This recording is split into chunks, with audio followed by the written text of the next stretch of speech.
భుజగములు తిప్పిందిరా ఓ ఓ ఓ జన్మధన్యమై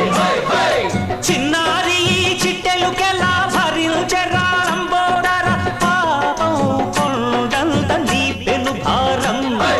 ముచ్చమటలు కట్టిందిరా ముజ్జగములు తిప్పిందిరా ఓ ఓ ఓ జన్మధన్యమై అంబారిగా ఉండగల ఎంతటి వరం అంబాసుత ఎందరికి లభించురా ఎలుకనెక్కే ఏనుగు కథ చిత్రం కదా